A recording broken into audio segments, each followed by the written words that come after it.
Assalamualaikum and welcome back to another episode of Finding Him with me, Aliza Kim.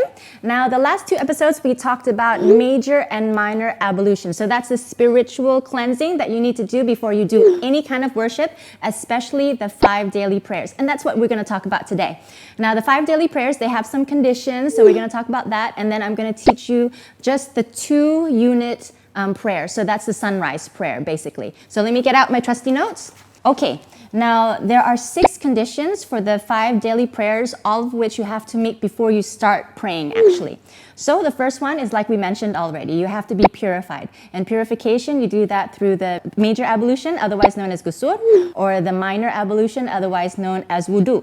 The second one is that the clothing that you wear for prayer has to be appropriate. So your body has to be covered and the garment has to be free of what we call najas. I will actually talk more about najas in another video, but for now, just know that, you need to cover if it's women, you have to cover your entire body with something loose. Only your face or your hands can be uncovered. And for men, you have to cover between your navel and your knee and also the shoulders. These are the minimum requirements. Najas, you can just remember that urine, feces, menstruation, blood, pus, so anything that's icky. The next one is the place of prayer has to be clean. So actually, you can pray anywhere. And it can be just straight on the floor. A lot of people like to use prayer mats, but you don't have to use a prayer mat, actually. It just can be on your floor. Just make sure that it's clean and there's no icky stuff as well. Fourth condition is that the time for prayer has come in. As we know, there's 5 daily prayers, and it's 5 different times of the day. It depends on where you live and what time of day it is. It will depend. But generally, it's sunrise, midday, afternoon, evening, and nighttime. Okay, and also number 5, you have to be facing the Qiblat. Now, what is the Qiblat? It's the direction of Mecca. And why does everyone have to face Mecca? Is because community and togetherness among the Muslims. It's just something that unifies all the Muslims. Okay, and number 6, the last condition for salah is your intention. We talked about in major and minor ablution that intention is the first thing that you start with. You always intend, to do something for the sake of Allah, that you're about to pray for Him. Now I'm going to go through just 3 different things that you can memorize, that you can say during the prayer. But before I go into the 3 phrases, actually, I wanted to tell you about my experience in the first time that I prayed. On the day of my Shahada is the day that I started to pray. Right after Shahada, it was going to be the midday prayers. So what I did was basically just follow the leader. There was a lady that took me aside to perform the minor ablution. I didn't know what to do. So she just kind of like told me what to do, and I just did wash this, wash that. And then right after that, I was taken into a prayer hall or prayer area.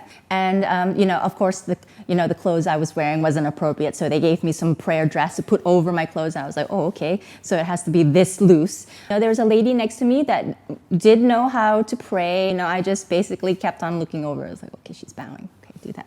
Okay, she went down. Okay, go and do that. But of course, like when you're on the floor and you're doing like this, you can't see anything. So it's like, it was always doing this, but it's one of those things that you have to do when you're new. If you have someone to pray with, it's really great because you can just copy and you could just practice that way. So, okay, now 3 simple things that you can memorize to start, saying during the prayer. There are a set of things, but just start with these 3.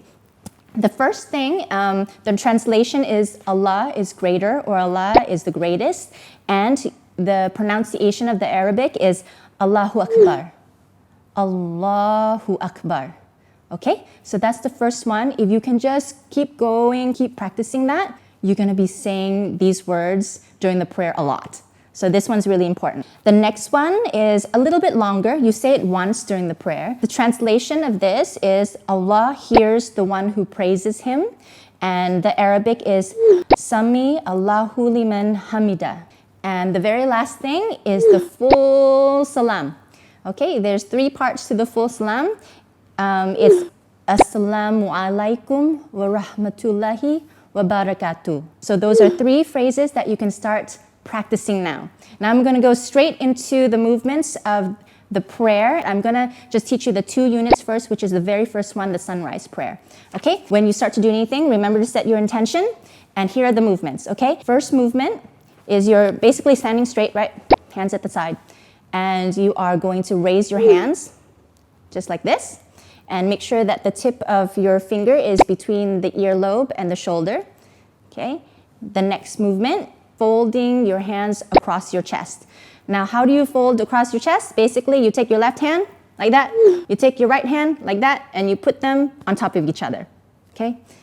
And then you put it on your chest. I'm going to put it underneath my scarf because I feel like that's a little bit more appropriate. So it'll be on your chest. Okay, so now your hands are folded, right? And the next movement, actually, you're going to raise your hands again, like this. And then you're going to go down, bend over, and grab your knees.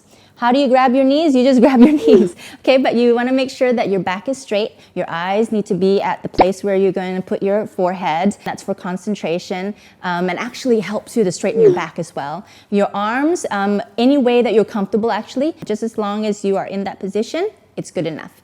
Okay, and when you come up from this position, again, you want to raise your hands, remember between the earlobe and the shoulder, and then just put it to your side so you're standing straight with the arms on your sides. After that, you are actually going to go down to the floor for prostration. Oh, by the way, during this whole time, you're going to be looking on the floor at the place where you're going to prostrate. And why do you do that? It's for concentration, actually. Now you're going to go down to the ground for prostration.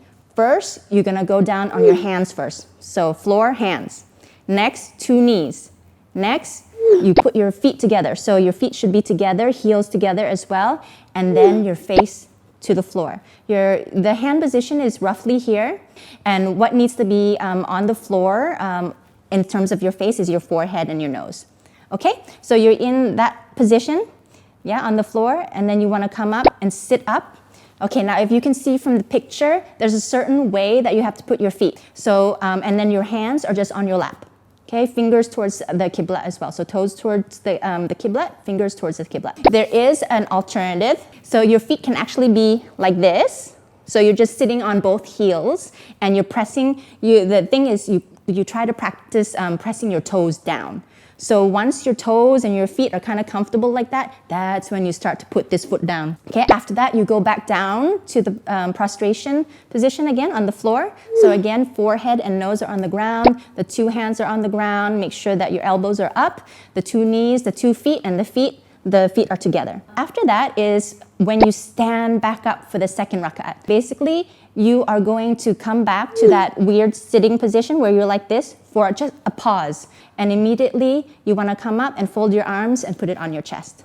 Okay, so that is the first raka'at. I just want you to really focus on that first. Go back, learn those 3 phrases and, keep going back and learning those 3 phrases. Practice that. And then I promise in the next episode, I'm going to show you the second raka'at and how to finish the prayer for the sunrise prayers. Hey, I hope that you really liked the video today and that was, really beneficial for you. So like the video, make any comments you want down there. And if you want to, have a written description along with the evidence of hadith of every single movement that I talked about today, it's also down there. But also what's important is you want to subscribe to the DOPS channel and all of my other videos are also there. So do subscribe, like, share, comment. Oh, and if you want to talk to me, you can always write to me on my Facebook, which is official Aliza Kim. And yeah, I'll see you in the next video.